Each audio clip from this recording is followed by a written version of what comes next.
guerrilheiro é aquele que participa de luta armada por causa ideológica, geralmente em oposição ao regime estabelecido, efetuada em pequenos grupos, compostos por pessoas não pertencentes a exércitos nacionais, que recebem treinamento militar ou paramilitar de forma clandestina, realizam saques, roubos, furtos, pilhagens, extorsões, sequestros, sabotagens, assassinatos, ações terroristas para angariar fundos e chamar atenção para sua causa, sem respeito pelas convenções internacionais. Carlos Marighella, um guerrilheiro dentre vários.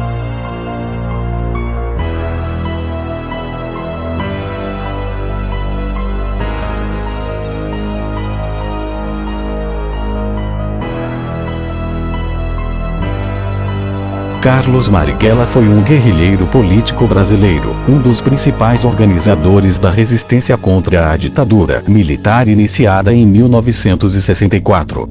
Foi morto em uma emboscada na Alameda Casa Branca, na capital paulista.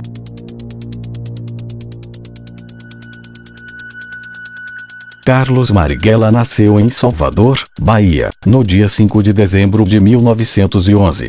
Filho do imigrante italiano Augusto Marighella, operário, e da baiana Maria Rita do Nascimento, filha de ex-escravos africanos trazidos do Sudão, cresceu na Baixa do Sapateiro, na cidade de Salvador, em uma família pobre em meio a 6 irmãos, onde cursou o primário e o secundário.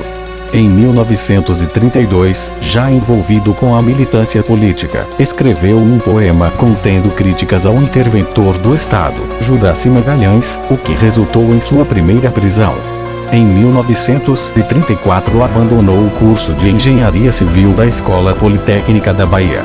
Nesse mesmo ano filiou-se ao Partido Comunista Brasileiro, PCB, e mudou-se para o Rio de Janeiro, para integrar a organização do partido dirigido por Luiz Carlos Prestes e Astrogildo Pereira. Em 1º de março de 1936, durante a ditadura da Era Vargas, Carlos Marighella foi novamente preso acusado de subversivo. Foi torturado pela Polícia Especial, cujo chefe Filipe Muller era conhecido por sua truculência. Após ser libertado, impedido de atuar pelas vias legais, passou a viver na clandestinidade. Os anos entre 1934 e 1937 foi o período em que Vargas caminhou para a radicalização política, e eram frequentes os choques entre os comunistas e os integralistas, os dois blocos políticos partidários. Em 1939, Marighella foi novamente preso e torturado.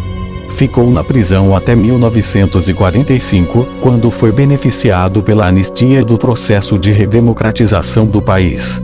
O PCB, que estava funcionando na ilegalidade, foi restabelecido neste mesmo ano.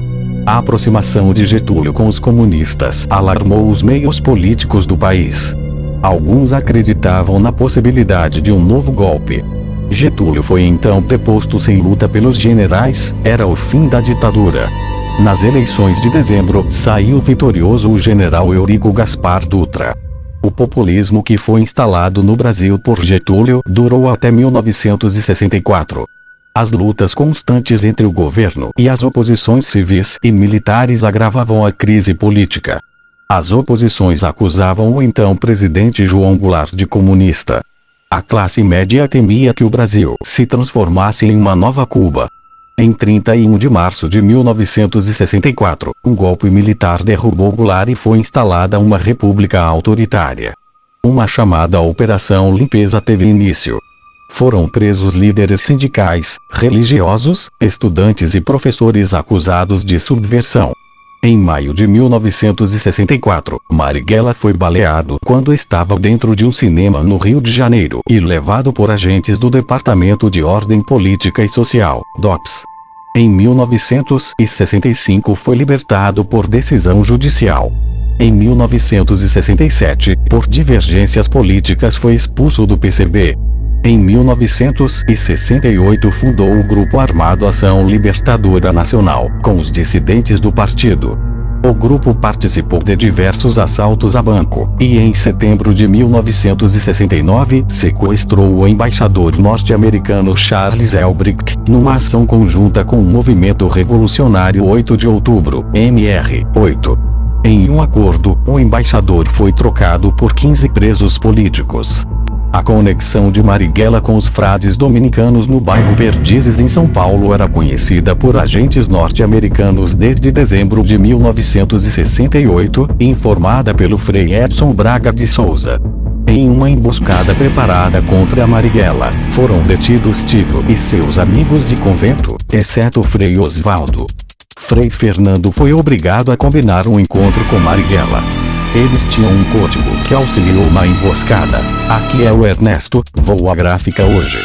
O encontro foi marcado na Alameda Casa Branca, uma rua próxima ao centro da cidade de São Paulo. No dia do encontro, havia uma caminhonete com policiais e um automóvel com supostos namorados, onde Fleury disfarçou-se, além do Fusca com Fernando e Ivo. Ao chegar na Alameda, às 20, dirigiu-se ao Fusca e entrou na parte traseira. Frei Ives e Fernando saíram rapidamente do carro e se jogaram no chão. Percebendo a emboscada, imediatamente reagiu à prisão e foi morto. Marighella seguiu as normas de seu manual. Portava um revólver e levava 2 cápsulas de cianureto. Além de Marighella, outras 3 pessoas foram atingidas durante o tiroteio. Estela Borges Morato, investigadora do DOPS, morta. Friedrich Adolf Roman, protético que passava pelo local, morto. Rubens Tucunduva, delegado envolvido na emboscada, ficou ferido gravemente. Carlos Marighella morreu em São Paulo, no dia 4 de novembro de 1969.